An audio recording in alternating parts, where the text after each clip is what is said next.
এই হেলমেট খুলবেও না, মুখও দেখাবে না। তাকে হেলমেট পরে আসতে দেখে শুধু কিছু বলার আগে গটগট করে হেঁটে শুদ্ধের আগে পার্কিং লটে চলে গেল। শুদ্ধ তার পেছন পেছন গিয়ে লাইট অন করে বাইক বের করতে প্রবেশ করে ভেতরে। সেও গুটি গুটি পায়ে এগোলো। ভেতরে পাশাপাশি দুটো বাইক রাখা, একটা সায়নের একটা শুদ্ধের। সাদা কালো মিশ্রণে হলেও শুদ্ধরটা পুরো কালো। অপর পাশে সারাফাত ও সায়ান চৌধুরীর 4 চাকার গাড়ি রাখা। তার এক কোণে শীতলের গোলাপি রঙা সাইকেল। সাইকেলটা সময় অসময় সামশ্রীর জন্য চালিয়ে বেড়ায়। শুদ্ধ বাইক বের করছে দেখে শীতল চুপ করে দাঁড়িয়ে আছে। ভেবেছে বেশি কথা বলবে না। সে কথা বললে কেউ কেউ তেলে বেগুনে জ্বলে ওঠে কিনা। কিন্তু হঠাৎই একটা চিন্তা মাথায় টোকা মারতেই সে ফট করে বলে বসে, ভাইয়া, বাইকের শব্দে বাড়ির সবার ঘুম ভেঙে গেলে কি হবে? চোর ভেবে তেড়ে আসবে, দুখাপ বসাতেও পারে। শব্দ ছাড়া বাইক বের করা যায় না? যায়। এদিকে আয়, বাইকটা তোর মাথায় তুলে দেই, তুই মাথায় করে গেট অবধি নিয়ে যা। এতে শব্দও হবে না, কেউ জাগবেও না। কথাটা শুনে শীতল মুখ ভোঁতা করে তাকিয়ে রইল। সময়ে বাঁকা কথা না বললে যেন শান্তি পায় না এই লোক। কথার পিঠে খোঁচা মারতেই হবে তার। খোঁচা না মারলে যেন জাত যায়। শীতল মুখে কুলু পাড়তেই শুধু বাইক নিয়ে হেঁটে হেঁটে গেট অবধি গেল। দারোয়ান গেটের সঙ্গে লাগোয়া ঘরটাতে ঘুমোচ্ছে। হঠাৎ গেট খোলার শব্দে উনি ধরফড়ে উঠে শুদ্ধকে দেখে থেমে গেল। আর একটু হলেই এই কোন শালারে বলে গালি দিয়ে বসতেন। ওনার আবার কথার আগে মুখে গালি ছুটে। শুধু ওনাকে গেট লাগাতে বলে নিজে বাইকে উঠে বসে আর হেলমেট পরে নেয়। ফোনে কল এলে কথা শেষ করে। তারপর মূর্তির মতো দাঁড়ানো শীতলের দিকে তাকিয়ে বলল, তুই তাহলে থাক, আমি নিমন্ত্রণ পত্র ছাপিয়ে আনি। নিমন্ত্রণ পত্র কার জন্য? তোর জন্য। দেখে তো মনে হচ্ছে বাইকে ওঠার জন্য তোকে নিমন্ত্রণ পত্র পাঠাতে হবে। আবারও অপমান? তবে শীতল কথা বাড়ালো না, বিনা বাক্যে বাইকে চড়ে বসলো। নড়ে চড়ে জামা কাপড় ঠিকঠাক করে সুন্দর করে বসলো। তখন শুদ্ধ বলল, লং ড্রাইভে বের হলে আমার যেদিকে দু চোখ যায় আমি যাই। আজও যাব। এখনো সময় আছে, সমস্যা থাকলে নেমে যা। না, সমস্যা নেই। সত্যি তো? একদম সত্যি। পরে আবার বরাবর কাছে নালিশ টালিশ করবি না তো যে আমি ভয়টা দেখিয়েছি? অচেনা রাস্তায় নিয়ে গেছি, জোরে বাইক চালিয়েছি, হ্যান ত্যান কত কি। না না, কোনো নালিশ করব না, প্রমিস। ওকে। কথাটা বলে শুদ্ধ বাইকে স্টার্ট দেয়। শীতল খুশিতে ডকডক হয়ে শুদ্ধের কাঁধের উপর হাত রাখে। কারো মুখে কোনো কথা নেই। অনেকদিন পর এভাবে বের হয়ে শীতল আশপাশ তাকিয়ে দেখছে। পাগলাটে সমীরণে উড়ছে তার পরনের ওড়না। হেলমেট থাকায় মুখভঙ্গি বোঝা যাচ্ছে না, তবে সে খুশি, ভীষণ খুশি। এর আগেও সায়নের সঙ্গে বের হয়েছিল, খুব মজাও করেছিল দুজন। কত কিছু খেয়েছিল, ইচ্ছে মতো ঘুরেও ছিল। ভাবুক শীতল ভাবনার জগতে ডুবে খেয়ালই করেনি বাইকের গতি ধীরে ধীরে বাড়ছে। হাইওয়ে দিয়ে শাঁসা করে ছুটছে তাদের বাইক। কোথায় যাচ্ছে জানা নেই। যেদিকে যাক তাতেও সমস্যা নেই, আজ মন খুলে ঘুরবে। ঘুরতে ঘুরতে আনন্দ কুড়াবে। তবে এতক্ষণ চুপ থেকে তার পেটের মধ্যে কথাটা যেন তাকে সামনে খোঁচাচ্ছে। খুব অশান্তি লাগছে। শুদ্ধ ততক্ষণে হাইওয়ে পেরিয়েছে, অচেনা পথের পথ ধরেছে। তার বাইকের গতিও আরো একটু বেড়েছে, যেন বাতাসের সঙ্গে উড়ে যেতে চাচ্ছে। বাইকের গতিটা এতক্ষণে খেয়াল করলো শীতল। তাতে তার বুকের ধুকপুকানি শুরু হয়। ভয়ে দুহাতে খামচে ধরেছে শুদ্ধের কাঁধের জ্যাকেট। সে ভয়ে ভয়ে এবার জিজ্ঞাসাই করে, আমরা কোথায় যাচ্ছি ভাইয়া? বিপদের চৌরাস্তায়। এ আবার কেমন নাম? কোথায় এটা? শ্মশান ঘাটের পাশে। কি, আপনি আমাকে শ্মশান ঘাটের দিকে নিয়ে যাচ্ছেন? হুম। আমি যাব না। বাইক থামান, নামবো। বাইক থামানো যাচ্ছে না। থামানো যাচ্ছে না মানে? বাইকের ব্রেক ফেল। কি কি বলছেন এসব? কি হবে এখন? কি আর হবে, মরে যাব। মরতে ভয় পেলে মরার আগে আমাকে আঁকড়ে ধরতে পারিস। মৃত পথযাত্রী মারা যাচ্ছে ভেবে বেয়াদবি মাফ করে দেব। শীতল হতভম্ব হয়ে তাকিয়ে আছে। বাইকের ব্রেক ফেল মানে আজ তার ভাবলীলা। বাইকের ব্রেক ফেল মানে আজ তার ভবলীলা সাঙ্গ। কোন কুক্ষণে এসেছিল সে? বাইকের ব্রেক ফেল, অথচ এই লোক এখনো এত শান্ত আছে কিভাবে? এর কি মরারও ভয় নেই? বাইক চলছে দ্রুত গতিতে, গতি কমার ধাপে ধাপে বাড়ছেই। শীতল এবার কাঁদতে শুরু করে। যেভাবেই হোক বাইক থামান ভাইয়া, আমি এখনই মরতে চাই না। মরণ কি বলে আসে? আমি সরি রে শীতল, সত্যি বাইক থামছে না। একটা গাছের সঙ্গে দুম করে লাগিয়ে দেন, গুরুতর আহত হতে সমস্যা নেই, কিন্তু এত তাড়াতাড়ি মারা যাবে না। বাংলা সিনেমায় দেখিসনি গাছের সাথে ধাক্কা খেয়ে স্মৃতি হারিয়ে টাল হয়ে পাবনায় যেতে হয়? তোর যদি স্মৃতি হারিয়ে যায় তখন কি হবে? এমনিতে কথায় কথায় ভাই ভাই করে মুখে ফেনা তুলে হিরিয়ে মরিস। স্মৃতি হারিয়ে আমাকে যে আব্বা ডাকবেন এর গ্যারান্টি কে দেবে, তুই নাকি তোর বাপ? পাগল, স্মৃতিহারা হয়েও বাঁচতে চাই আমি। বাঁচান আমাকে, কে আছো বাঁচাও। শীতল ভয়ে কাঁদতে শুরু করেছে আর শুদ্ধ হেলমেটের আড়ালে হেসেই যাচ্ছে। এই মুহূর্তে সে টের পাচ্ছে হাসি চাপিয়ে রাখাও খুব কষ্টের কাজ।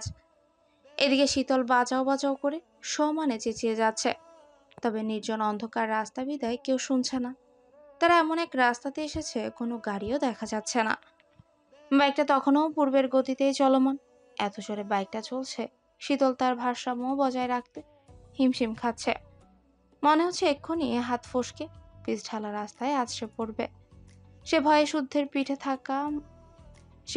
শুদ্ধের পিঠে মাথা ঠেকিয়ে শক্ত করে আঁকড়ে ধরে বিড়বিড় করে সূরা পড়ছে। তার অবস্থা দেখেও শুদ্ধ বলল। শীতল, বামে তাকা। শীতল সেভাবেই ঘাড় ঘুরিয়ে বামে তাকালে শুদ্ধ বলে, এটা হচ্ছে শ্মশান, অনেক পুরনো শ্মশান। এখানে কত মানুষের আত্মা ঘুরে বেড়াচ্ছে কে জানে। কেউ গলায় ফাঁস দেওয়া, গলা কাটা, পা কাটা, হাত কাটা, কত ধরনের লাশ যে পোড়ানো হয়। এর আগেও শুনেছিলাম সিংহ রাশির এক পথিক এই পথ দিয়ে যাওয়ার সময় তার গায়ে ফাঁসির আত্মা ভর করেছিল। পরে সেই আত্মা নাকি পথিককে জ্যান্ত অবস্থাতেই জ্বলন্ত চিতায় দাঁড় করিয়ে পুড়িয়ে মেরে ফেলেছিল। একে তো ঘুটঘুটে অন্ধকার চারপাশ, একদম লোকশূন্য এলাকা। শ্মশান শুনে গা ভার হয়ে আসছে। শীতল আর একটু শক্ত করে এই শুদ্ধের জ্যাকেটটা খামচে ধরে চোখ জোড়া বন্ধ করে নিল। ভয়ে ঘেমে উঠেছে তার হাতের তালু, গলা শুকিয়ে কাট, পায়ের তালুটাও কেন যেন শিরশির করছে। বাতাসের শোষ শব্দ অদ্ভুত দূরে শোনাচ্ছে। তাকে এতটা নিশ্চুপ দেখে শুধু নিঃশব্দে হাসল। তারপর হঠাৎ কিছু মনে পড়ার মতো করে বলল, শেট, আমি তো একটা কথা ভুলেই গেছি। কি কি কথা? তোর কণ্ঠ এমন শোনাচ্ছে কেন? কাঁপছিস না কাঁদছিস? ভাইয়া, বাড়ি যাব। যেতে পারলে আমিও খুশি হতাম, কিন্তু সেটা বোধহয় আর হবে না রে। তোকে কতক্ষণ সেফ রাখতে পারবো তাও বুঝছি না। কেন? আমি তো ভুলেই বসেছি আমারও সিংহ রাশি। এখন এই আত্মারা যদি আমার গায়ে ভর করে, তুই আমাকে জ্বালাস, রাগাস, তোর উপরে খুব রাগ আছে আমার। আত্মারা যদি সেই রাগ তুলতে তোকে আছাড় মারে অথবা গলা চেপে ধরে মেরে ফেলে, এরা নাকি আবার রক্ত খায়, কচকচ করে মানুষের নাড়ি ভুড়ি খায়। তোর সঙ্গে যদি এসব কিছু হয় মাফ করে দিস রে। মনে করিস এখানে আমার হাত নেই, আমি নিষ্পাপ। আত্মার হাতে যদি তোর অপমৃত্যু হয়ও তাহলে নিয়তি ভেবে ধরে নিস, কষ্ট রাখিস না মনে। তোকে তো বাঁচাতে পারবো না, তবে আমি কথা দিচ্ছি তোর ফতরায় তোর পছন্দের জর্দা নিজের হাতে বিলাবো সবাইকে। শীতল ঠোঁট ভেঙে কাঁদছে, বারবার নাক টানছে। ভয়ে পরনের কুর্তিটা ভিজে উঠেছে, গা চ্যাটচ্যাট করছে। এখন যদি সত্যি সুধের গায়ে ভূত ভর করে তাহলে কি হবে? কার কাছে সাহায্য চাইবে? কথাটা ভাবতে না ভাবতে তার ভয়ের মাত্রাও বাড়ল। হাতের বাঁধন ঢিলে হয়ে আসে। তবে জ্ঞান হারিয়ে পড়ার আগে শুদ্ধ তার হাতটা ধরে দ্রুত বাইকটা থামায়। এতক্ষণ নজর রাখছিল শীতলের উপরে, এজন্যই ধরতে পেরেছে সহজে। সে বাইকে বসা অবস্থায় শীতলকে কাছে টেনে হেলমেটটা খুলে দেখে তার মুখটা ঘামে ভিজে আছে। সে হাত দিয়ে ঘাম মুছছে, শীতলের গাল চাপড়ে ডেকেও সাড়া পেল না। পানি না থাকায় চোখে মুখে পানিও দিতে পারল না। তবে অবচেতন শীতলের মুখের দিকে তাকিয়ে বিড়বিড় করে বলল, কেবল বিপদের চৌরাস্তা পার হলি, এখনো সর্বনাশের চিপাগুলি পার হওয়া বাকি। এত তাড়াতাড়ি জ্ঞান হারালে হবে? কদিন ধরেই আবু সিদ্দিকের সঙ্গে নীরব দ্বন্দ্ব চলছে সায়নের। এই জন্য অবশ্য সায়নই দায়ী। আবু সিদ্দিক বারবার বারণ করেছিল ভুলে যেন অঙ্কনকে জানে না মারে। এখন অঙ্কনকে মারলে দোষটা ওনার ঘাড়েই চাপবে। এমনিতেই সময় খারাপ যাচ্ছে, এখন এসব করা মানেই নিজের বিপদ বাড়ানো। কিন্তু সায়ন সে কথা শুনেনি, বরং সে অঙ্কনকে নির্মমভাবে জবাই করেছে। তারপর শুধু অঙ্কনের মাথাটা পার্সেল করে তার বাবার কাছে পাঠিয়েছেন। কোনো রাজনীতিবিদ ছেলের কাটা মাথা পেলে বসে বসে আঙ্গুল চুষবে না নিশ্চয়। অঙ্কনের বাবাও বসে নেই, পাগলা কুকুরের মতো খুনিকে খুঁজে বেড়াচ্ছে। উপর মহলের আদেশে পুলিশও বসে নেই। আবু সিদ্দিককে দলে একমাত্র সায়নই এভাবে মানুষ মারতে পারে। মারে এই সন্দেহের বসে পুলিশ আজ সিদ্দিকদের কাছে এসেছিল, শান্তভাবে হুঁড়িয়ে গেছে। সামনেই নির্বাচন, এখন যদি এসব কেস ঘাড়ে পড়ে, যখন কি এখন যদি এসব কেস ঘাড়ে পড়ে, জনগণ কি ভোট দেবে? ভোটের আগেই তো জনগণ আঙ্গুল তোলা শুরু করবে। শায়নের এমন বাড়াবাড়িতে ভীষণ চটে আছে আবু সিদ্দিক। উনি এসব নিয়ে কথা বলতেই শায়নকে ইমেল করেছে। স্বর্ণের কথা ইমেল চেক করে শায়ন পার্টি অফিসে এসেছে। পায়ের উপর পা তুলে বসেছে ঠিক আবু সিদ্দিকের মুখোমুখি। পাশে দাঁড়িয়ে আছে কনক। শায়ন যদি আবু সিদ্দিকের ডান হাত হয় তো কনক বাম হাত। তবে অজ্ঞাত কারণে কনক শায়নকে সহ্য করতে পারে না, কারণ শায়নের থেকে সে বেশি দিন আবু সিদ্দিকের সঙ্গে আছে। অথচ সিদ্দিক তার কাজে মত নেয়া দূর কিছু শেয়ারও করে না। এর আগে শায়নের ভুল ধরে বারবার সিদ্দিকের কান পড়া দেয় সে। কিছুক্ষণ আগেও দিয়েছে। সিদ্দিক চেয়ারে বসে জ্বলন্ত সিগারেটের দিকে তাকিয়ে আছে। শায়ন বসে বসে কাঁচা ছোলা খাচ্ছে, খোসা ছাড়ছে চকচকে টেবিলের উপর। তার এহেন কাজে সিদ্দিক ঠান্ডা স্বরে বলল, কিছুদিনের জন্য গা ঢাকা দে সায়ন। কার বাল ছিঁড়তে? কারোই না, আপাতত নিজের বাল বাঁচাতে গা ঢাকা দে, নয়তো তোর পুলিশ বাপ এসে তোর বাল উপড়ে নিয়ে যাবে। আসুক, আমিও তাদের বাল ছিঁড়ে বোঝা বেঁধে হাতে ধরিয়ে দিব। মুখে মুখে কথা বলায় সিদ্দিক বিরক্ত হলেও বুঝতে দিলেন না। তবে মনে মনে শায়নকে গালি দিতেও ভুল করলেন না। শায়নের এমন দাপট দেখে কনকের গা পিত্তি জ্বলছে। এই ছেলে নিজেকে কিভাবে কে জানে। তবে এই মুহূর্তে সে চুপ থাকতে পারল না, তাই দাঁতে দাঁত চেপে বলল, ওকে মারার কড়া উঠেছিল তাই মেরেছি, তাতে তোর বাপের কি? সায়ান, বাপ তুলে কথা বলবি না। বলবো, যা পারিস করে নিস। তাদের তর্কে এবার ধমকে ওঠেন সিদ্দিক। টেবিলের উপর শক্ত থাবা বসিয়ে হিসিয়ে বললেন, তুই মেরেছিস, এসব ঝামেলা তুই সামলাবি, এর এক ফোঁটা দায় যেন আমার ঘাড়ে না আসে। এ কথাটা বলে উনি হনহন করিয়ে বেরিয়ে গেল। শায়ন পায়ের উপর পা তুলে তখনও কাঁচা ছোলা চিবোতে ব্যস্ত। পরনে টু কোয়ার্টার গাবারিং প্যান্ট ও টি শার্ট। শারীরিক গঠন দেখে মনে হচ্ছে ভদ্রসভ্য কোনো চকলেট বয়, যার মধ্যে হিংস্রতা নেই, রাগ ও ক্ষোভ শব্দের সঙ্গে পরিচিত নয় সে। শান্তিপ্রিয় একজন মানুষ। আজ আর বাসায় ফিরবে না। ইনসানের একটা ব্যবস্থা করতেই হবে। ছেলেটা বড্ড বেশি লাফাচ্ছে। পা না কাটলে তার লাফানো থামবে না বোধহয়। সমস্যা নেই, তার ব্যবস্থাও সে নিজেই করবে। সিদ্দিক বেরিয়ে যাওয়ার পর কনকও বের হতে গেলে শায়ন বলল, আমাকে ফোনে উকি মারার সাহস আর দেখাস না। প্রথমবার ভুল বলে মাপ করলাম, দ্বিতীয়বার উকি মারা চোখটাই রাখবো না। ভুলে যাস না, আমি ছেলে ভালো, তয় মানুষ খুব খারাপ। কনক মনের রাগ চেপে কথাগুলো শুনে গেল। শায়ন পায়ের উপর পা তুলে এখনো ছোলা খেতে ব্যস্ত। কাঁচা ছোলা রোজ খায়, ভালোই লাগে তার। তখন তার ফোনে মেসেজ টোন বাজে। মেসেজ চেক করে দেখে স্বর্ণ একটা ঠিকানা দিয়ে মেসেজ করেছে। Best of luck. শায়ন হাসলো, বড়ই চমৎকার সেই হাসি। তারপর ছোলা চিবোতে চিবোতে প্যান্টের কোমর বারবার হাত রেখে পিস্তলটা ঠিকঠাক গুছলো। ঘাড় ঘুরিয়ে ঘড়িতে সময় দেখে স্বর্ণকে রিপ্লাই করলো, ধন্যবাদ হ্যাকার সাহেবা, আপনার কাছে আমি বিমোহিত, অভিভূত। অপেক্ষা করুন, বাসায় ফিরেই কড়া চুমু ট্রিট দিব। হ্যালো, কে বলছেন? হ্যালো। ফোনের ওপাশে নিশ্চুপ নীরবতা। তবে মৃদু শব্দে বাজছে উইন্ডো চাইমের টুংটাং শব্দ। সব কথা ভুলে মন দিয়ে শব্দটা শুনল। বাতাস বইছে, সেই বাতাসে উইন্ড চাইম মিষ্টি সুর তুলেছে। সে কোথায় যেন শুনেছিল, উইন্ড চাইমের টুংটাং শব্দ নেতিবাচক শক্তি দূর করে ইতিবাচক শক্তি প্রবাহিত করে, মন খারাপ দূর করে। সে কথা ভেবে শব্দটা কানে আসা মাত্রই কথা ভুলে ফোন কানে ধরে বসে রইল, মন দিয়ে শুনল। কলদাতাও বোধহয় এটাই চেয়েছিল। তবে কথা না বলে চুপ করে থাকা এক প্রকার অভদ্রতা। তাই আরো কয়েকবার হ্যালো হ্যালো করলো। সাড়া না পেয়ে কলটা কেটে দিল সে। মাঝরাতে চেনা অচেনা কেউ ফাজলামো করছে ভেবে মন দিল পড়ায়। পড়তে পড়তে হঠাৎ একটা ঘটনা মনে পড়ে। শীতলের ঘুম না এলে পাশের রুমে শুয়ে ফোন করে বকবক করে। তো একদিন মধ্যরাতে তাকে ফোন করে বলেছিল, এই আপু, তাড়াতাড়ি আমার রুমে আসো তো। কেন, কি হয়েছে? সিলিং ফ্যানটা অফ করে যাও, শীত লাগছে খুব। এই জন্য পাশের রুম থেকে আমাকে ডাকছিস? আমি উঠতে পারবো না, অলসতা আমাকে জাপটে ধরেছে। তুমি এসো, না এলে ঠান্ডায় নিউমোনিয়া হলে সব দোষ তোমার। সেদিনও জেগে পড়ছিল বিদায় গিয়ে অফ করে এসেছিল। সে কথা মনে পড়তেই হাসে শখ। বিড়বিড় করে পড়তে লাগলে পুনরায় ফোনটা বেজে ওঠে। সেই নাম্বার থেকেই কল এসেছে। ধরবে কি ধরবে না পড়তে পড়তে দেখলো পরপর কল আসছেই। একবার দুবার তিনবার করে 12বারের বেলায় কলটা রিসিভ করতেই ওপাশ থেকে কেউ বলল, তুমি এত পাষাণ কেন ঘুমে?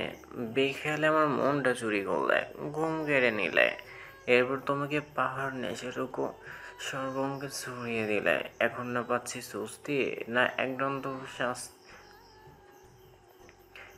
না একদণ্ড শান্তি। পুরো তুমিটাই বিশ্রীভাবে আমার মনে গেঁথে গেছো। চোখ বন্ধ করলেও তোমাকে দেখি, আর চোখ খুললেও তুমি। এমন কেন হচ্ছে? কি করেছি আমি? কি কি কি দোষ আমার? কেন এভাবে বিপাকে ফেললে আমায়? এমন করাই লাগতো, না করলে কি অর্ধম হয়ে যেত? পুরুষালী ভারী কণ্ঠস্বর শুনে সব কান থেকে ফোনটা সরিয়ে নাম্বারটা চেক করলো।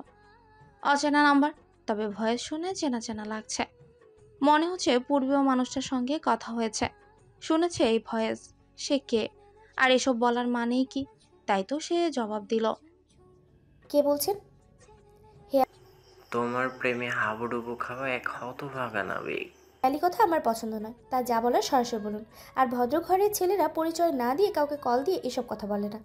এতদিন ভদ্র সভ্যই তো ছিলাম, থাকতে দিলে কই? যাই হোক, এখনো চিনতে পারোনি আমায়? না। আহানা বলছি, বিকেলে দেখা হলো, কথা হলো, এরই মধ্যে সব ভুলে গেলে? এবার চিনতে অসুবিধা হলো শখের। এই জন্য বোধহয় ভয়েস চেনা চেনাই লাগছিল। কিন্তু এই লোক নাম্বার কোথায় পেল? সাহস দেখাতে ফোন করেছে? তবে লোকটা তার বড় ভাইয়ের চেনা হলেও তার কাছে মানুষটা সম্পূর্ণ অচেনা। আর অচেনা কারো সঙ্গে তো রাত বিরাতে তার কথা থাকতে পারে না। আর তাছাড়া ইতিমধ্যে মানুষটার মনোভাব বুঝে ফেলেছে সে। এরপর আর তাকে পাত্তা দেওয়ার প্রশ্নই আসে না। হ্যাঁ, পৃথিবীতে কোটি কোটি মানুষের বসবাস। এত এত মানুষের ভিড়ে হঠাৎ কাউকে ভালো লাগতেই পারে, মন হারিয়ে অপরিচিত জেনে আপন আপন লাগতেই পারে। তাই বলে মনের বিরুদ্ধে গিয়ে কাউকে সঙ্গের সঙ্গী করা অযৌক্তিক। তাছাড়া এইসব বেহায়াগিরি চৌধুরী নিবাসের মেয়েদের সঙ্গে যায় না। মনে মনে এই কথা ভেবে কল কেটে ফোন সাইলেন্ট করে ফেলল শখ। ফোনের আলো জ্বলছে, চোখে যাচ্ছে দেখে ফোনটা উল্টে রেখে দিল। এই ব্যাপারে কিছু বলার নেই, তাই কথাও বাড়ানো বৃথা। কথার মাঝে কল কাটতে দেখে আহনাফ একের পর এক কল দিতেই থাকে, কিন্তু শখ রিসিভই করলো না। তাই অনেকগুলো মেসেজ করলো। এরপরই কল দিতে গিয়ে বুঝলো তার নাম্বার না শখের নারীর ব্লক লিস্টে ঠাঁই পেয়েছে। তবে কেন যেন তার রাগ হলো না। ব্যালকনি থেকে উঠে রুমে গিয়ে হাত পা ছড়িয়ে বিছানায় শুলো। ঘাড় ঘুরিয়ে পাশের শূন্য জায়গাটা দেখলো। তারপর ঠোঁট কামড়ে হেসে ফোনের গ্যালারিতে থাকা অপরূপ সৌন্দর্যের অধিকারী একটা মেয়ের ছবি বের করলো। খুঁটিয়ে খুঁটিয়ে মন দিয়ে দেখলো, কি চমৎকার তার চোখ, নাক, ঠোঁট, হাসি। ইস, এই পুতুলটা কবে তার হবে? জাপটে ধরে বুকের সঙ্গে মিশিয়ে রাখতে পারবে। নিজের মনের ভাবনা দেখে সে এবার নিজেই হেসে ফেলে। তারপর মিটি মিটি হাসতে হাসতে ছবির মেয়েটাকে উদ্দেশ্য করে বিড়বিড় করে, এই যে মিষ্টির মুখে মিষ্টি মেয়ে, একটু ভালোবাসতে এত বাধা কিসে শুনি? এই দূরত্ব যে ভালো লাগে না। কাছে এসো, আমার অবুঝ মন পুড়িয়ে আর পাষাণ হও না গো, হইও না। ধন্যবাদ হ্যাকার সাহেবা, আপনার কাজে আমি বিমোহিত, অভিভূত। অপেক্ষা করুন, বাসায় ফিরেই কড়া চুমু ট্রিট দিব। সায়ন জানে এই মেসেজের রিপ্লাই আসবে না, তাই ফোনটা পকেট করে উঠে দাঁড়ালো। পার্টি অফিসে প্রায় সারা রাত খোলা থাকে। পোলাপান মিটিং করে, আলাপ আলোচনায় বসে, কখনো আমোদ ফুর্তিতেও মাতে। সায়ন ছোলার খোসা ছাড়িয়ে মুখে পুরে বাইক নিয়ে বেরিয়ে গেল। পরপর ফোনে নোটিফিকেশন না এলেও বুঝলো কার মেসেজ হতে পারে। সে চৌধুরী নিবাসের কাছাকাছি মোড়ে এসে দেখে কেউ একজন দাঁড়িয়ে আছে। সে বাইকটা তার সামনেই দাঁড় করালে কালো পোশাকে সর্বাঙ্গ আবৃত মানুষটা বাইকের পেছনে উঠে বসে। সায়নও বিনা বাক্যে বাইক ছুটালো ক্লাবের দিকে। পেছনে বসা মানুষটা চুপচাপ দেখে সায়ন লুকিং গ্লাসে একবার তাকিয়ে চমৎকার করে ডাকলো, শো কুইটেড টেক্স। পেয়েও সে কিছুই মনে করে না। ঝটপট উঠে রিক্সা ডেকে বসে। রাগে হিতাহিত জ্ঞান শূন্য সে। রিকশায় বসে সে সায়নের ফোনে কল করে জানতে চায় যে সে কোথায় এখন। সায়ন সেদিন একটা মিছিলে ছিল, তার ফিরতে দেরি হবে, কারণ মিছিল শেষে পার্টি অফিসে যাবে। এই কথাটা শুনে স্বর্ণ সায়নের বারণ অমান্য করে পার্টি অফিসে যায়। সায়নের বরাদ্দকৃত রুমে অপেক্ষা করে। সে সায়নের বোন জেনে কেউ কিছু বলারও সাহস করে না, বরং চা কফির সাথে নাস্তা এনে রেখে যায়। তার পার্টি অফিসে আসার কথা কনক সায়নকে জানায়। কথাটা শুনে সায়নও ছুটে আসে তাৎক্ষণিক।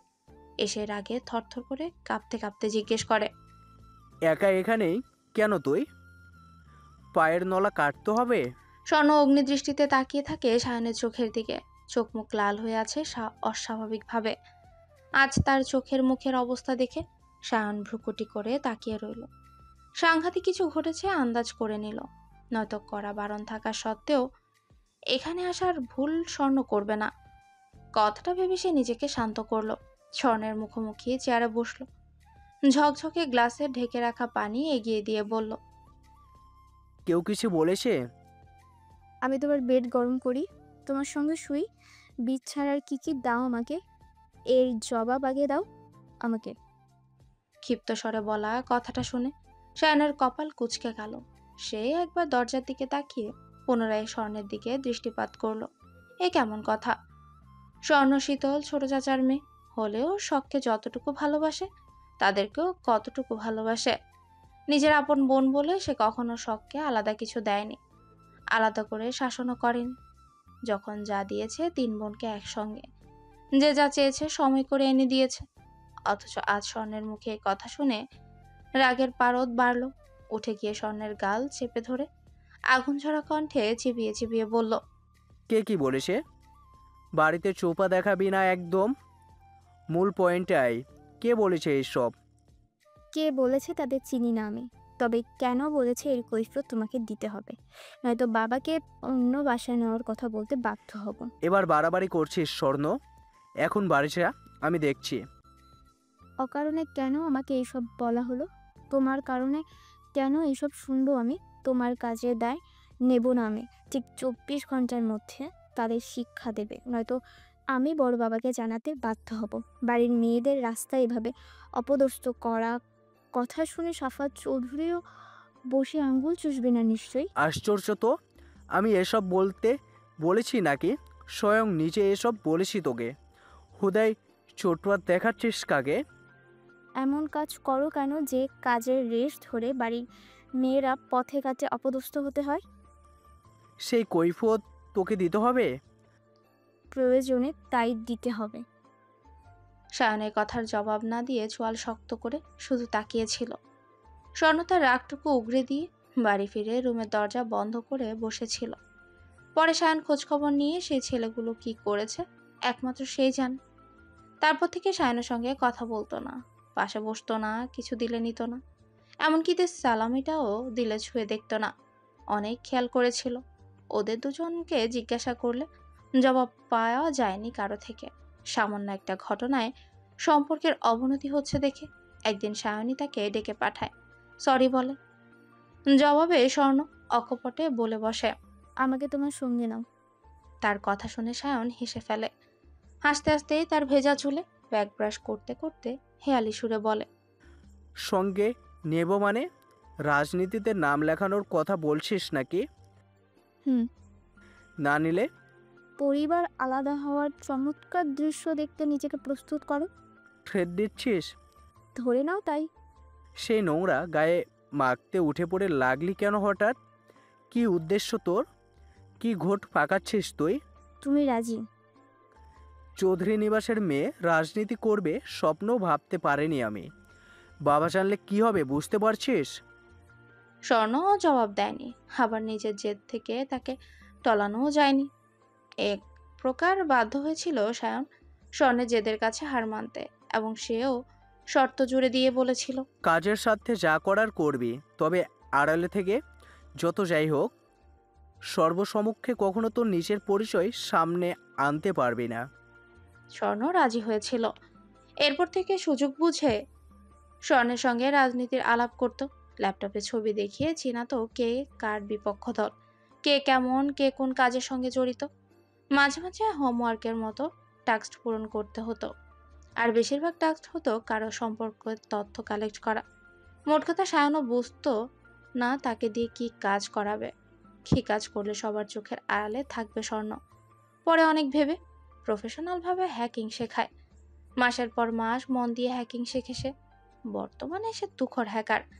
তার কাজই সায়নের চিহ্নিত করা আইডি কিংবা ফোন হ্যাক করে সেই ব্যক্তির দুর্বলতা খুঁজে বের করা, তারপর একটা ফাইল তৈরি করে সেসব সায়নের হাতে তুলে দেওয়া। আর সায়ন তীক্ষ্ণ বুদ্ধি খাটিয়ে সেগুলোকে কাজে লাগিয়ে রাজনীতির ফিল্ডে একাই নিজের জায়গা তৈরি করেছে।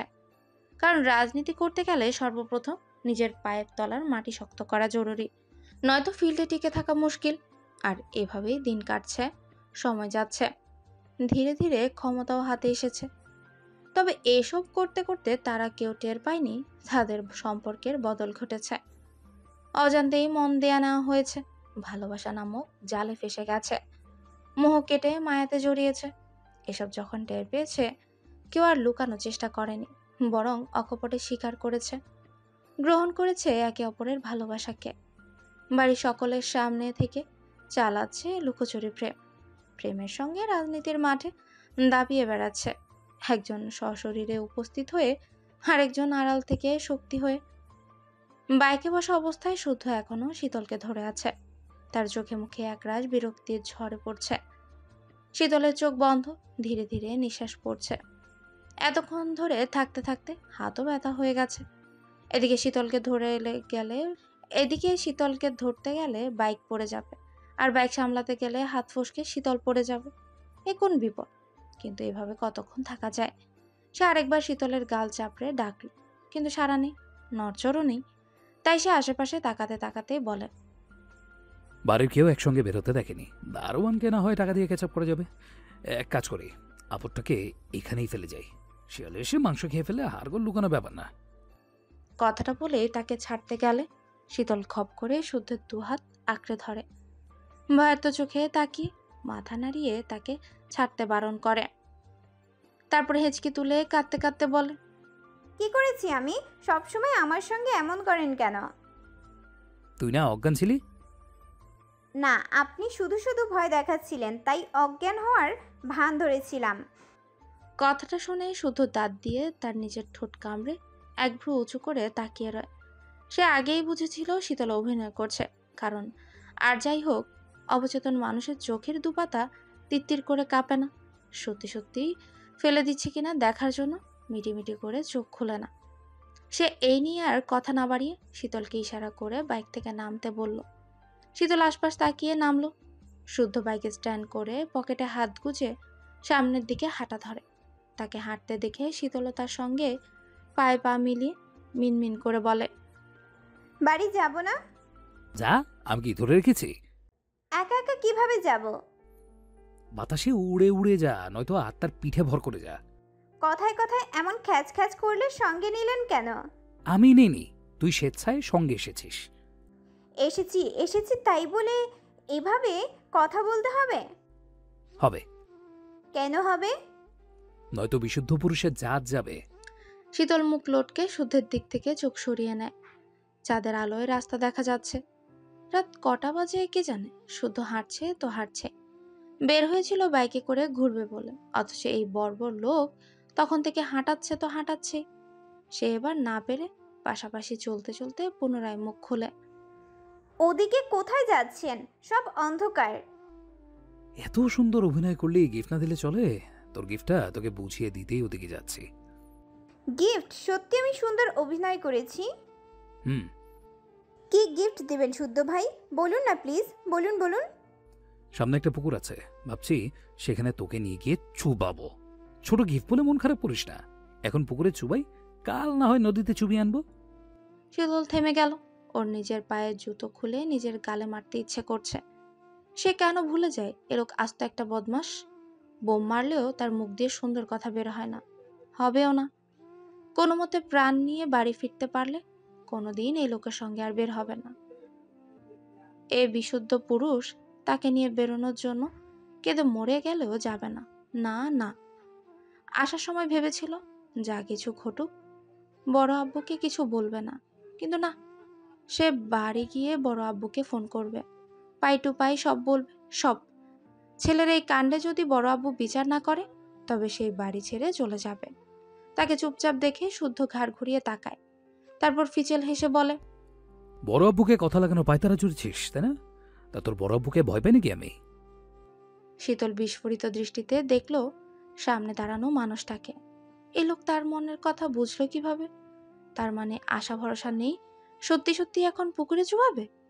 তাই সে ধপ করে বসে পড়ে। তাকে বসতে দেখে শুদ্ধ হাঁটা থামিয়ে কপাল কুঁচকে বলে, বসলি কেন? দেরি হয়ে যাবে তো, চল ওঠ। লাগবে না গিফট, বাড়ি যাব।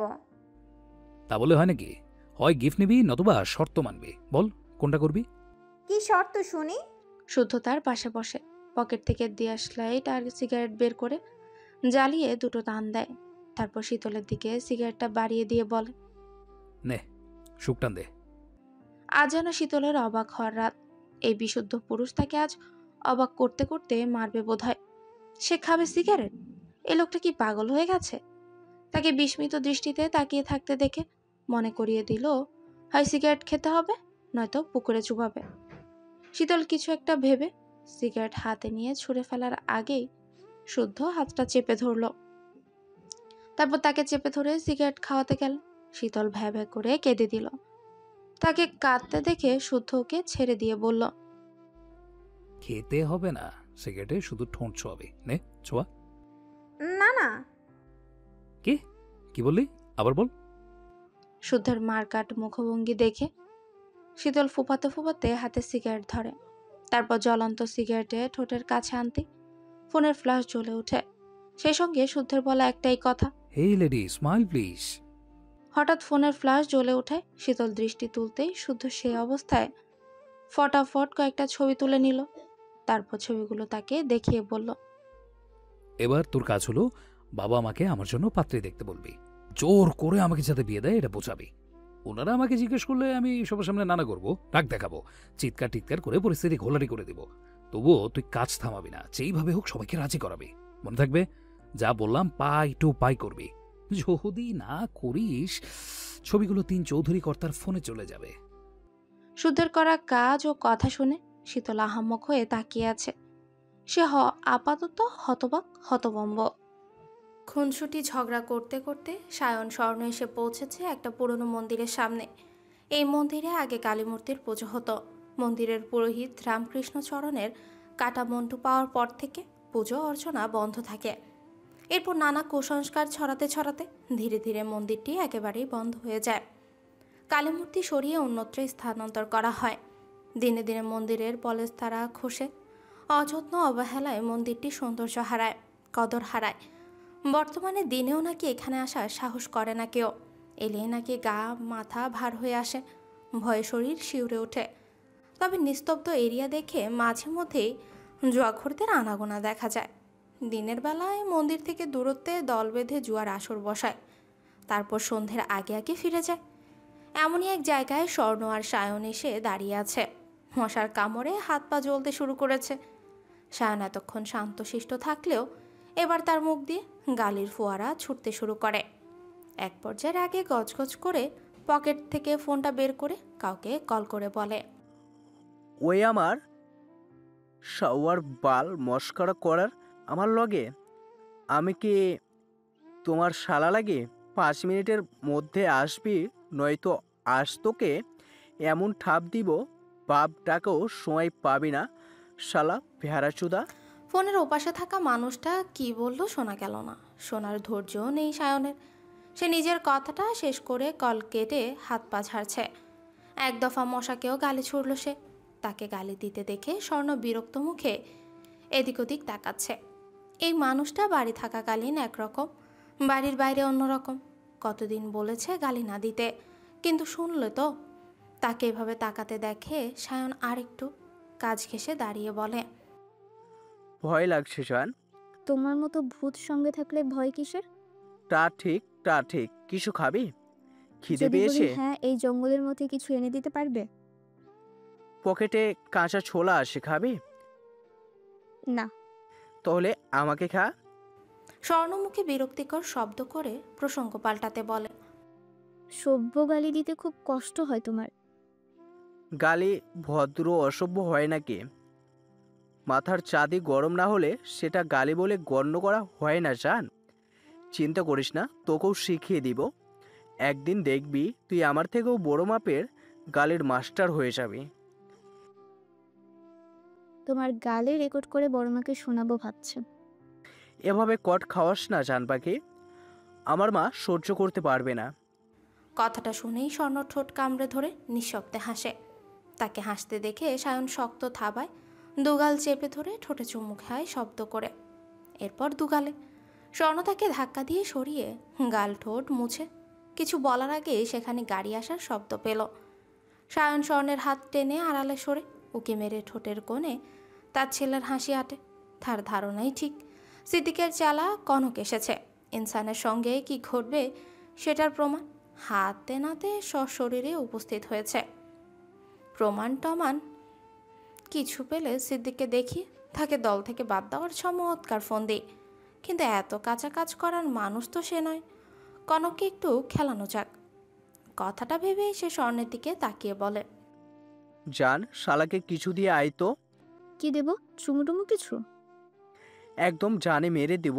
আমার ভাগের জিনিস অন্যকে দিলে এক কাজ করি, ওর ভবিষ্যতের ওপর ঠাটা ফেলে আসি, যাতে সমন্দির পো বিয়ের পিড়িতে বসেও নিজের পুরুষত্ব নিয়ে ভয়ে থাকে। যাবে, যাও, বলার কি আছে। তবে তাড়াতাড়ি এটাকে বিদায় করো। আরেকটা পাখি যে কোনো সময় চলে আসতে পারে। তুই এখানেই থাক, আমি যাব আর আসবো। সাবধানে, ভুলেও বুঝতে যেন না পারে এটা তুমি। স্বর্ণে রেখো, আসল কাজ এখনো বাকি। স্বর্ণের কথা শুনে সায়ন সম্মতিসূচক মাথা নাড়িয়ে এক দৌড়ে কনকের গাড়ির কাছে গেল। কনক আশেপাশে উকি মেরে কারো উপস্থিতি বোঝার চেষ্টা করছে।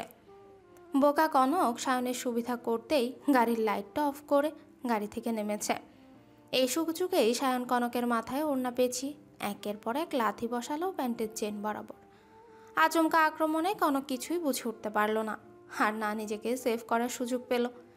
একের পর এক লাথিতে প্রচণ্ড ব্যথায় গোঙাতে আরেকটা গাড়ি শব্দে সায়ন ছুটে পালালো।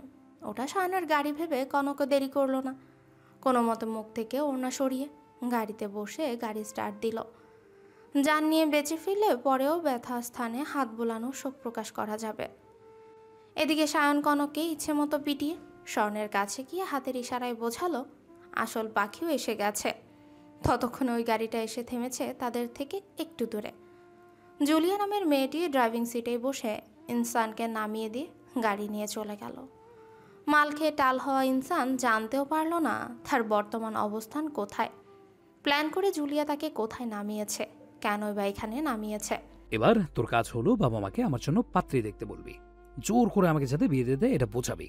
ওনারা আমাকে জিজ্ঞেস করলে আমি সবার সামনে নানা করব, রাগ দেখাবো, চিৎকার টিৎকার করে পরিস্থিতি ঘোলাটে করে দেব। তবু তুই কাজ থামাবি না, যেভাবেই হোক সবাইকে রাজি করাবি, মনে থাকবে? যা বললাম পাই টু পাই করবি। যদি না করিস ছবিগুলো ৩ চৌধুরী কর্তার ফোনে চলে যাবে। শুদ্ধের কথা ও কাজে শীতল আহম্মক হয়ে দাঁড়িয়ে আছে। সে আপাতত হতবাক হতবম্ব, জবাবে কিছু বলার মতো শব্দ তার শব্দ ভাণ্ডারে নেই। সে বিষয়ের জন্য পাগল, অথচ সে বিয়ের জন্য পাগল, অথচ এতদিন এমন ভাব করতো যে বিয়ে বিদ্বেষী না, যে করেই হোক আগে বাড়ি পৌঁছাতেই হবে। এখন কিছু বললে সত্যি যদি জোর করে সিগারেট খাইয়ে দেয়, নয়তোবা পুকুরে চুবায়। কোনো মতে ঘাট তারাটার সঙ্গে তাল মেলানো যাক, পরেরটা পরেই ভাবা যাবে। মনে কথাটা ভেবে শীতল শুদ্ধকে আর রাগালো না, বরং তালে তাল মিলিয়ে দাঁত বের করে হাসে। বোকা বোকা হাসি আর কি, এছাড়া বাঁচার জন্য কোনো উপায় তো নেই। তারপর শুদ্ধের থেকে দৃষ্টি সরিয়ে আকাশের চাঁদের দিকে কিছুক্ষণ তাকিয়ে ভাবল শুদ্ধ ভাই হয়তো কাউকে পছন্দ করে, বিয়ে করতে চায়।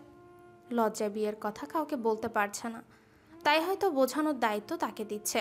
কিন্তু বিশুদ্ধ পুরুষের লজ্জা আছে কথাটা ভাবতেও তার লজ্জা লাগছে, যে কারণে অকারণে অন্যের লজ্জার পিণ্ডি চটকায়, আর তার আবার লজ্জা। তাছাড়া সায়ন ভাই শুদ্ধ ভাইয়েরও বড়, বাড়ির বড় সন্তান হিসেবে সায়ন ভাইয়ের বিয়ে না হলে শুদ্ধ ভাইয়ের পথ ক্লিয়ার না। আবার সায়ন ভাই কোনো কারণে বিয়ে করতে রাজি না, অর্থাৎ অপেক্ষা আর অপেক্ষা। হলেও হতে পারে ভাবি হয়তো শুদ্ধ ভাইকে বিয়ের জন্য চাপ দিচ্ছে, বিয়ে না করলে হাত কেটে ফালা ফালা করার হুমকিও দিচ্ছে।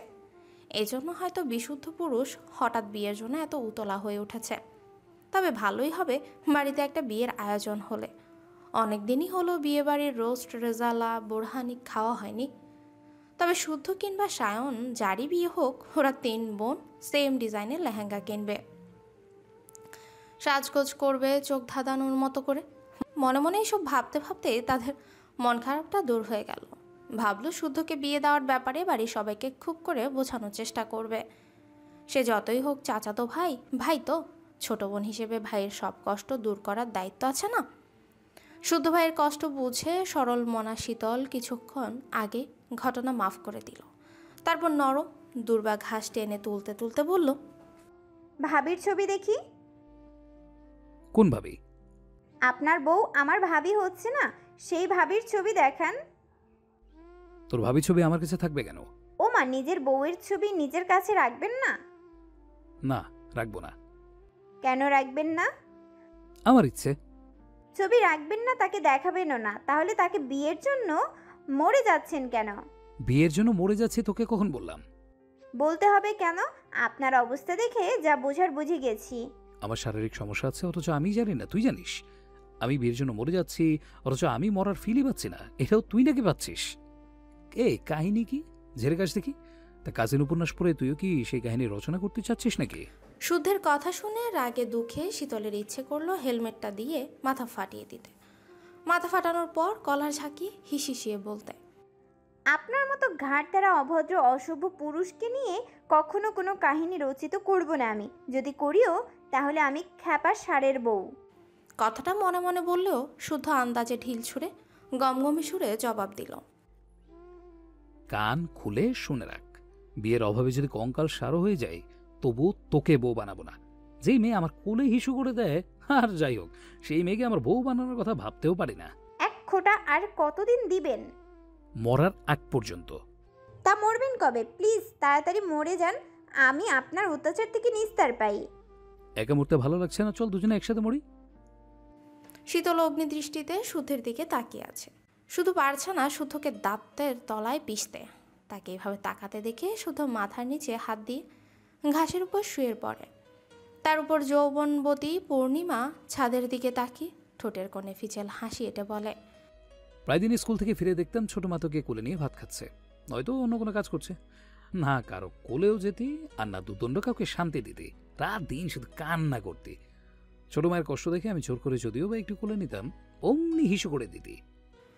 শীতলের আর সহ্য হলো না, সে উঠে হাঁটা ধরে। ঘুরে ফিরে একই গল্প। ছোট থাকতে সবাই এমন করে। তখন যদি জানতো ওই কাজের জন্য বছরে 36 বার করে খোঁটা শুনতে হবে, তাহলে জীবনেও তার কোলে যেত না। জয়েন্ট ফ্যামিলিতে থেকে তারা বড় হয়েছে। বাসায় ছোট বাচ্চা থাকলে সবাই কোলে নেবে, আদর করবে। সেই বাচ্চা কোলে উঠে হিসু করবে, এটাই তো স্বাভাবিক।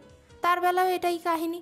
অথচ এই লোক সুযোগ পেলেই সেই গল্প জুড়ে দিয়ে মেজাজ খারাপ করে দেয়। সে এখন বড় হয়েছে, বুঝতে শিখেছে। এসব শুনে তার কি লজ্জা লাগে না? তাও ওই একই কথা, একই গল্প। শীতল চলে যাচ্ছে দেখে শুদ্ধ ধীরে সুস্থে উঠে, ঠোঁটে বাঁকা হাসি এঁটে জামা কাপড় ঝেড়ে সেও পিছু পিছু গেল। হাঁটতে হাঁটতে যেখানে শুদ্ধের বাইকটা স্ট্যান্ড করা, সেখানে এসে শীতল থামে। একটু পরেই শুদ্ধ এসে বাইকে বসে আরেকটা খোঁচা মারে। কিছু কিছু মানুষ আছে অন্যের কোলে হিসু করেই বড় হয়, তারপর তার কর্মের কথা মনে করলে চোটপাট দেখায়। উপকার পেয়ে উপকারীকে যাচ্ছে তাই বলে এরা। আফসোস, দিন দিন মানুষের বিবেক পৌঁছে যাচ্ছে। আবারও খোঁচা শুনে শীতল জ্বলে ওঠে আপন শক্তিতে। সেও ঝগড়ুটে গলায় বলে ওঠে, গ্যাদাকালে আমি মানুষের কোলে চড়ে হিসু করেছি, আপনি করেননি? না, করিনি। আমি কারো মতো অত বেহায় না যে যার তার কোলে চড়ে হিসু করে ফোকলা দাঁত বের করে হাসবো। কি করলে হিসুর কলঙ্ক থেকে মুক্তি পাবো বলবেন প্লিজ? আপনার এই খোঁচা মার্কা কথা শুনতে শুনতে আমার কানের পোকা বের হয়ে গেছে। পোকা বের হয়ে গেছে মানে? তুই কানে পোকা বলতি নাকি? বাড়ির পেছনেই তো অনেক জায়গা পড়ে আছে। দেখেন শুদ্ধ ভাই, শুধু শুধু কথা পেঁচাবেন না। আপনার পায়ে পড়ি, ছোটবেলার কাহিনী থেকে আমায় মুক্তি দিন। কথা শুনে শুধু বাইকে বসা অবস্থায় এক পায়ে এগিয়ে দিয়ে বলে, আগে পা ধর, পা না ধরে পায়ে পড়ি বলে দাঁড়িয়ে থাকে এক প্রকার বেয়াদবি। একটা মানুষের কথার সাথে কাজের তো মিল থাকা জরুরি। কি আশ্চর্য, আমি তো কথার কথা বললাম। বলি যখন ধরতে কি সমস্যা? আর কলঙ্ক থেকে মুক্তির একটাই পথ, আমার বিয়ের ব্যবস্থা করা। বিয়ের 1 মাস না বেরোতেই বাপ হবো। প্রতি বছর একটা করে ছানাপোনা ফোটাবো, তারপর ছানাদের হিসু করাবো তোর কোলে। আমার কোলে তুই হিসু করেছিস, আর আমার ছানারা তোর কোলে হিসু করবে, হিসাব বরাবর। ঠিক আছে, তাই হবে। আমার জীবনে এখন একটাই টার্গেট, আপনাকে বিয়ে করানো। কথাটা বলেই শীতল গজগজ করতে করতে বাইকের পেছনে চেপে বসে। তাকে বসতে দেখে শুধু বাইক ছুটায় অজানা পথ ধরে। রাত বাড়ছে ধরাবাঁধা নিয়মে। অজানা পথ, অজানা গন্তব্য, ছুটছে উদ্দেশ্যবিহীনভাবে। কি মনে করে শীতল মাথা থেকে হেলমেট খুলতেই তার চুলগুলো অবাধ্য হয়ে উঠতে লাগে। শুধু থমকে উঠলেও পাত্তা দিল না, বরং প্রাণ ভরে শ্বাস নিল। মুগ্ধ বাতাসে চোখ বন্ধ করে দুহাত দুদিকে প্রসারিত করে মিষ্টি করে হাসে। কোনো দিকে বাইক যাচ্ছে সে জানে না, যেদিকে যাচ্ছে যাক, তার ভালোই লাগছে। এই রাস্তায় লাইট থাকায় তেমন ভয় লাগছে না।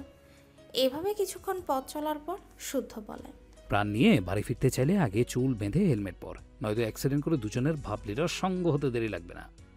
শীতল শুনল না, বরং টেনে টুনে শুদ্ধের হেলমেটটাও খুলে দিল। বাতাসে উড়তে লাগলো শুদ্ধেরও চুল। শুদ্ধ বেয়াদব টেয়াদব বলে ধমকালেও কিছু মনে করলো না, কারণ এ তো আর নতুন কিছু না, এসব সে রোজ শুনে। তাই আর একটু সাহস দেখিয়ে পেছন থেকে শুদ্ধের চুল টেনে দিতে দিতে বলে, একটা কথা বলি? না। বলি না প্লিজ? না বললে পেট ব্যথা করবে আমার। কিছুদিন আগে শায়ন ভাইয়ের কাছে খুব সুন্দর দেখতে একটা ছেলে এসেছিল, আনাফ নাম। ওই ভাইয়াটার সঙ্গে আমার দেখা হয়েছিল। ভাইয়াটার শখ আপুকে পছন্দ করে, বিয়ে করতে চায়। আমার দুলাভাই হিসেবে খাপে খাপ, তাই আমি আপুর নাম্বার ওনাকে দিয়েছি, বলেছি প্রেম করে আপুকে পটিয়ে নিতে। কথাটা শোনা মাত্রই আচমকা বাইক থামাতেই তার পিঠের উপর হুমড়ি খেয়ে পড়ে শীতল। নাকে ব্যথা পেয়ে নাক ডলার আগে বাজখাই গলায় শুদ্ধ বলে, অচেনা একজন শখের নাম্বার চাইলো আর তুই দিয়ে দিলি। এই মহৎ কাজ করতে কে বলেছে তোকে? কেন, কি হয়েছে? আবার জিজ্ঞেস করছিস কি হয়েছে? বেয়াদব কোথাকার, থাপড়ে দাঁত ফেলে দেবো তোমার। শুধু শুধু বকছেন কেন? নিজে বিয়ে পাগলা তার বেলা, এদিকে শায়ন ভাইয়াও প্রেম করে বলেছে নাকি কাউকে। কে কাকে পছন্দ করে, কে কাকে ভালোবাসে, এসব দেখা ছাড়া কি কাজ নেই তোর? এসব করতে পেলে বসে বড় করা হচ্ছে তোকে।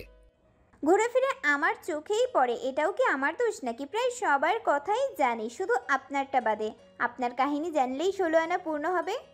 শীতলের দিকে বিরক্তি চোখে তাকিয়ে শুদ্ধ বাইকটা টান দিয়ে টংচায়ের দোকানের সামনে থামায়। দোকানিকে চা দিতে বলে দোকানের সামনে থাকা ড্রাম থেকে 1 মগ পানি তুলে শীতলকে বলল চোখে মুখে পানি দিতে। ঘুম ছুটাতেই শীতল তাই করলো। দোকানি চা বানাচ্ছে দেখে শুদ্ধ আশেপাশে তাকিয়ে শীতলকে দাঁড়াতে বলে এগোলো জঙ্গলের দিকে। কয়েকটা ধাপ এগিয়ে হঠাৎ ঘাড় ঘুরিয়ে পেছনে তাকাতে অমনি তার প্রশস্ত বুকের সাথে শীতল বাড়ি খেলো। ব্যথা পেয়ে নাক ডলতে ডলতে খ্যাক করে বলে, আশ্চর্য তো, খাম্বার মতো দাঁড়িয়ে গেলেন কেন? তুই কোথায় যাচ্ছিস? আপনার সঙ্গে। আমি কোথায় যাচ্ছি জানিস না তো পিছু নিয়েছিস কেন? মূত্র বিসর্জন দিতে যাবি? গেলে আয়, গল্পে গল্পে কাজ ছাড়ি। চিয়ের কি হলো? মূত্র বিসর্জন দিতে চেয়েছি, ও অন্য কিছু তো করতে চাইনি। কথাটা বলেই শুদ্ধকে আর কিছু বলার সুযোগ দিল না সে। দোকানের সামনের বেঞ্চে বসলো। দোকানিকে জায়গার নাম জিজ্ঞাসা করলে উনি জবাব দিল। একটু পরেই শুদ্ধ ফিরে এসে দাঁড়াতে দোকানে জানতে চাইলেন, আব্বা এডি আমাগো আম্মাদান লাগে। তাকে আমিও চিনি না কাকা, রাস্তায় পড়েছিল, ধুলে ছেড়ে সঙ্গে নিলাম। থাকতে চাইলে রেখে দেবো, না যেতে চাইলে অজানা গন্তব্যে ছেড়ে দেবো। কথাটা শুনে শীতল ভ্রুকুটি করে তাকালে দোকানি হো হো করে হেসে ফেলে। হাসলো শুদ্ধ, তারা কেন হাসলো বোধগম্য হলো না শীতলের।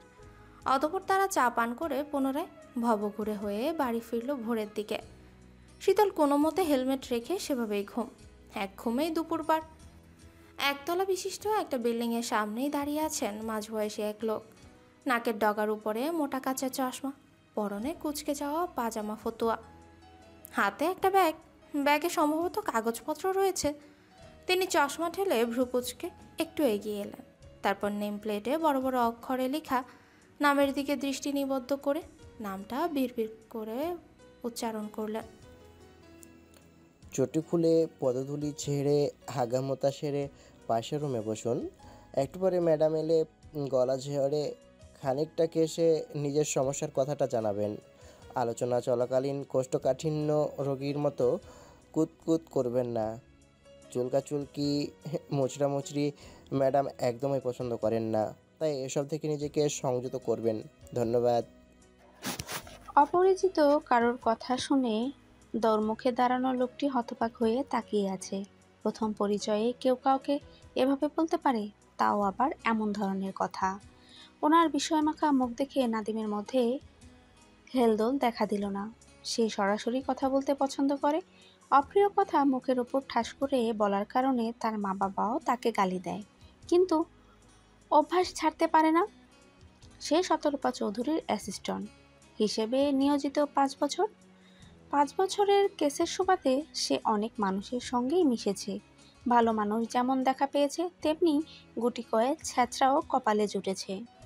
প্রায় অনেককে সময় দেখা যায় অনেকেই চেম্বারে এসে অন্যের সাথে গল্প জুড়ে দেয়, যেন মাছের বাজার। কার বাবার কত বিঘা সম্পত্তি ছিল, বর্তমানে কত আছে, কার ভাতিজা ডাক্তার, কোন মহিলা ননদের স্বামীর সঙ্গে ভেগে গেছে, এসব কথা জুড়ে বসে। এরপর ম্যাডাম একে একে ডেকে ক্যাসের ব্যাপারে কথা বলা শুরু করলে তখন কথার মাঝে বলে বসে, মানে ম্যাডাম, বলছিলাম যে ওয়াশরুমটা কোন দিকে। সিরিয়াস কথার মধ্যে একথা শুনে বিরক্তির মাত্রা তরতর করে বেড়ে যায়। এমনি শতরূপা চৌধুরী সময় সচেতন মানুষ, বাড়তি কথা বলা পছন্দ করে না উনি। ওনার মতে বাড়তি কথা কাজকর্মে ঢেলামি করে বেশি। ওয়াশরুমের চক্করে 10 মিনিটের কথাতে যদি 25 মিনিট খরচ হয় তাহলে কিভাবে হবে?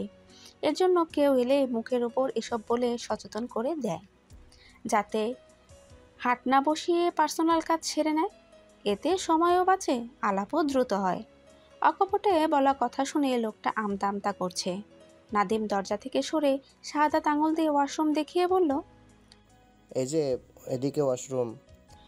মধ্যবয়সী লোকটা সেদিকে তাকিয়ে দৃষ্টি সরিয়ে মিনমিন করে বললেন, শতরূপা ম্যাডাম কখন আসবে? সময় মতো চলে আসবে, আপনি কাজ সেরে বসুন। ঠিক আছে। অতঃপর তিনি ভেতরে প্রবেশ করে চেয়ার টেনে বসলেন। নাদিমও তার টেবিলে কাজ করতে বসলো। সামনে অনেক ফাইল রাখা, সেই কেসগুলো সর্বর্ম শতরূপা চৌধুরীকে জানাতে হবে, তথ্য কালেক্ট করতে হবে। এর আবার আলাদা আলাদা ফাইল তৈরি করতে হবে। গতকাল রাত থেকে যে ফাইলটা ধরেছে সবকটাই পরকীয়া কেস। পরকীয়ার প্যাচে পড়ে ডিভোর্স যেন দুধ ভাত। নাদিম টাইপ করতে করতে মধ্যবয়সী লোকটার দিকে একবার তাকালো। দেখে মনে হচ্ছে ভদ্রগোছের ভদ্রলোক। বাকিদের মতো ফিসফিস না করে চুপটি করে মেঝের দিকে তাকিয়ে আছে, গভীর ভাবনায় বিভোর। নাদিম কি মনে করে হাতের কাজ থামিয়ে ওনাকে ডাকলো। ডাকটা শুনে উনি ভদ্রতা বজায় রেখে নাদিমের সামনে চেয়ারে বসলো। নাদিম হাঁক ছেড়ে কদর নামে একটা ছেলেকে ডেকে 2 কাপ চা দিতে বললেন। কোথা থেকে এসেছেন? অনেক দূর। গতকাল রাতে বের হয়ে এখন পৌঁছলাম। আসলে বাবা, ধৈর্য আর কুলায় না বলে আসতে বাধ্য হয়েছি। কেন, কি সমস্যা? মেয়ে জামাই খুব অত্যাচার করে, কথায় কথায় আমার গায়ে গা তোলে। আমার জায়গা জমি তার নামে লিখে দিতে বলে। মেয়ে প্রতিবাদ করায় পরশুদিন সে আমার গিন্নির হাত পুড়িয়ে দিয়েছে। আপনার ছেলে মেয়ে কয়জন কাকা? ওই গোলামের পুতের নামে কেস করেছিলেন? একটাই মেয়ে আমার, সঙ্গদোষে পালিয়ে বিয়ে করেছিল। গিয়ে দেখো ছেলের ঘর বাড়ি কিছু নাই। ছেলে বস্তির টোকাই, বস্তিতে এক আত্মীয়ের বাসায় থাকে। পরে সব কিছু জানাজানির পর আমার বাড়িতে উঠেছিল। আমারও একটাই আদরের মাইয়া, কষ্ট দেখতে না পেরে আমিও সুযোগ দিয়েছিলাম। ভেবেছিলাম ছেলের মতো তাকে সঙ্গে নিয়ে বেড়াবো, কাজ জোগাড় করে দেবো। সরল মনে এসব ভেবে ঘরে তুলেছিলাম। এখন মেয়ে জামাই আমাকেই বাড়ি ছাড়তে বলে, মারধর করে। আপনি কি করেন কাকা? নাম কি আপনার? আমার নাম খালেক ব্যাপারী। আমি বেসরকারি একটা স্কুলের শিক্ষকতা করতাম। গত বছর অবসর নিয়েছি। ওহ, তা এখন কি করতে চাচ্ছেন? আমাকে সায়ন বাবা পাঠিয়েছে। ম্যাডামের সঙ্গে নাকি কোথাও কথা হয়েছে। এখন ম্যাডাম আমাকে যা বলবে, যেভাবে বলবে আমি সেভাবেই ব্যবস্থা নেব। কোন সায়ন? ম্যাডামের বড় ভাইয়ের ছেলে শাহরিয়ার চৌধুরী সায়ন? জি। ওনাদের কথোপকথনের মাঝে গাড়ির হর্ন শোনা গেল। শতরূপা চলে এসেছেন দেখে নাদিম বের হলো। সে বিনয়ভাবে সালাম দেওয়ার আগেই বাইরে অনেক মানুষের কথা শুনতে পেল। 2-একটা বাংলা গালিও কানে এসে বিঁধল। শতরূপা নিজের চেম্বারে চলে গেলে নাদিম কৌতূহলবশত মূল ফটকের দিকে তাকালো। ইশারায় দারোয়ানের থেকে জানতে চাইল ঘটনা কি। দারোয়ান জানালো এক প্রতিবেশী আর এক প্রতিবেশীর বাড়ির সামনে মাছের নাড়ি ভুড়ি গোবর পচা ডিম ছুঁড়ে মারে।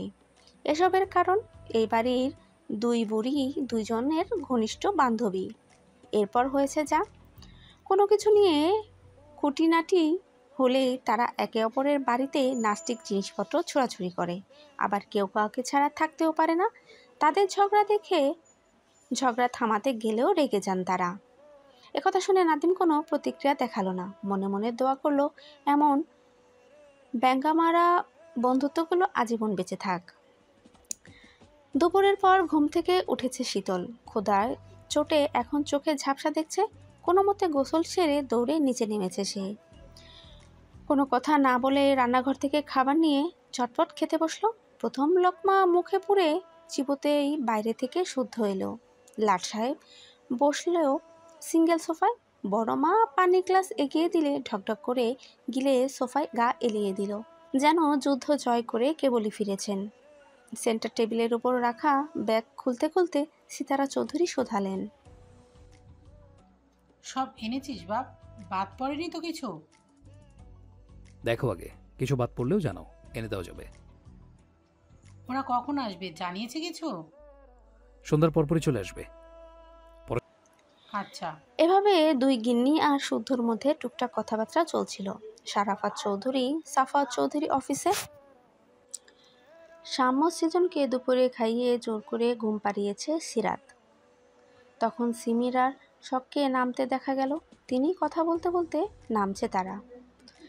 সিমির শখকে নিয়ে ডাইনিং রুমে পা রাখতে শুদ্ধ শখকে বসতে ইশারা করলো। মা চাচিদের মুখের দিকে একবার তাকিয়ে ধীরে সুস্থে বসলো। তবে মুখ চুপসে গেছে তার। বুঝতে বাকি রইল শুদ্ধ সিরিয়াস কিছু কথা বলবে তাকে। জরুরি কিছু কথা থাকলে সে এভাবে ডেকে পাঠাক। আবার বিয়ের ঝামেলায় পড়তে হবে কি না ভেবে বুকে ধুপুকানি বেড়ে গেছে তার। বেশিক্ষণ অপেক্ষা না করিয়ে তখন শুদ্ধ বলল, শোনা কেমন চলছে? ভালো। আমি বারবার এক কথা জিজ্ঞেস করব না, তবে এখন যা জানতে চাই আশা করি সরাসরি জবাব দিবি। কাউকে পছন্দ করিস? আমি পড়াশোনা করতে চাই ভাইয়া, বিয়ে করব না। এর কি আমার প্রশ্নের অ্যান্সার হলো? না। কি না? পছন্দ নেই। ভেবে বললি? পরে অন্য গান গাইতে যেন না শুনি। এখনো সময় আছে, ভেবে জানা। তেমন কেউ নেই। সন্ধ্যার পর গেস্ট আসবে, রেডি থাকিস। এঙ্গেজমেন্ট করা থাক। 1.5 বছর পর আহনাফ ফিলে বিয়ে সম্পন্ন করা হবে। আহনাফের কথা শুনে শখ দৃষ্টি তুলে এক পলক ভাইয়ের দিকে তাকালো। কিন্তু এখন বিয়ে করতে চায় না সে। বিয়ের পর বেশিরভাগ মেয়েরই স্বপ্ন জনাঞ্জলি দিতে হয়। ছোট থেকে তার স্বপ্ন ডাক্তার হওয়া। এতদিন সে সেভাবেই নিজেকে গড়ে তুলেছেন। এমনকি একটা ছেলে জ্বালাতনের করার মিথ্যে কথা বলেছিল সে। তার বফ আছে। শীতলের সামনে শীতলের সামনে কথাটা বলায় বাড়ির সবার কাছে সে কথা পৌঁছে গেছে। সবাই ভাবে তার পছন্দ আছে, কিন্তু তেমন কিছুই না। এই অবধি অনেক ছেলেই তাকে প্রস্তাব দিয়েছে, কিন্তু কেন জানি কারোর প্রতি অনুভূতি জাগেনি। মনে হয়নি মানুষটা একান্ত নিজের মানুষ, আরাধনার মানুষ। শখ আর একটা কথাও বলল না, চুপ করে বসে রইল। তখন সিরাত তার কাঁধে হাত রেখে বললেন, ছেলেটা খুব ভালো, আমাদের সবার বেশ পছন্দ। তোরা খুব ভালো থাকবি। মোট কথা, তোর পড়াশোনা নিয়ে আহনাব কিংবা তার পরিবারের কারোর কোনো সমস্যা নেই। বরং তুই চাইলে তোকে বাইরের দেশ থেকে ডাক্তারি পড়া কমপ্লিট করাবে। বড় ভাইয়া বাসায় আসেনি? না, তবে আহনাব নাকি শাওনের কাছে আগে প্রস্তাব দিয়েছিল। শায়ন তোর বাবাকে জানিয়েছে। তোর বাবা ছেলে ও তার পরিবারের খোঁজ খবর নিয়েছে, শুদ্ধও চিনে। সেও বলেছে ছেলেটা অমায়িক। তারপর আহনাফের বাবা একদিন তোর বাবার অফিসে গিয়ে আবারও প্রস্তাব রাখে। আহনাফ নাকি চলে যাবে, যাওয়ার আগে কিছু করে যেতে চায়। তাই ভেবেচিন্তে দুই পরিবার এঙ্গেজমেন্টটা করিয়ে রাখার সিদ্ধান্ত নেয়। এভাবেই টুকটাক কথা হচ্ছিল শখকে নিয়ে। রোজই হয়। সেদিকে না তাকিয়ে শীতল খাওয়াতে মন দিয়েছে। পছন্দের ডিশ পেয়ে অন্যদিকে তাকানোর সময় নেই। কিন্তু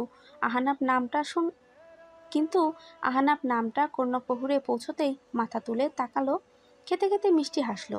যাক, আহনাব তাহলে তার দুলাভাই হবে। এঙ্গেজমেন্টের কথা শুনে প্লেট নিয়ে গেল সবার কাছে। টপ করে বসলো শুদ্ধর পাশের সোফায়।